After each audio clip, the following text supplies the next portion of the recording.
સુરતમાં ભાજપનો ચૂંટણી પ્રચાર તેજ. સુરતમાં પાટીદારોને સૌરાષ્ટ્રીયન લોકોને રીઝવવા મનસુખ માંડવિયા અને રૂપાલાને મેદાનમાં ઉતાર્યા. સુરતમાં ભાજપનો ચૂંટણી પ્રચાર તેજ. સુરતમાં પાટીદારોને સૌરાષ્ટ્રીયન લોકોને રીઝવવા મનસુખ માંડવિયા અને રૂપાલાને મેદાનમાં ઉતાર્યા. કેન્દ્રીય મંત્રી મનસુખ માંડવિયાએ સુરતમાં સભાને સંબોધન કર્યું.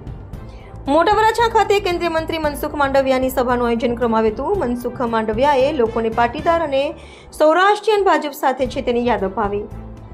આપણા વરાછાને કલંક ન લાગવો જોઈએ કે આ ભાજપ સાથે નથી. વરાછામાં બહુમતી સૌરાષ્ટ્ર સમાજની છે અને તેમાં મોટાભાગે પાટીદાર સમાજના લોકો વરાછામાં રહે છે. પાટીદાર સમુદાયને ભાજપ સાથે નાડી અને નાભી જેવો સંબંધ છે.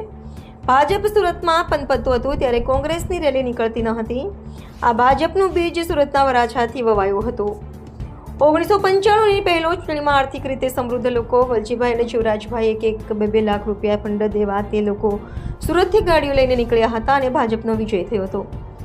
એ સમયે 5 લાખ રૂપિયાની ચૂંટણી લડાઈ જતી હતી. આ વરાછા અને સૌરાષ્ટ્રીયન લોકો છે. આ વરાછા ઉપર ક્યારેય આપણને કલંક ન પાડવે એટલે 4 ઉમેદવારને આપણે વિજય બનાવી એવી વિનંતી હું કરવા આવ્યો છું. રિપોર્ટર સાગર સોલંકી.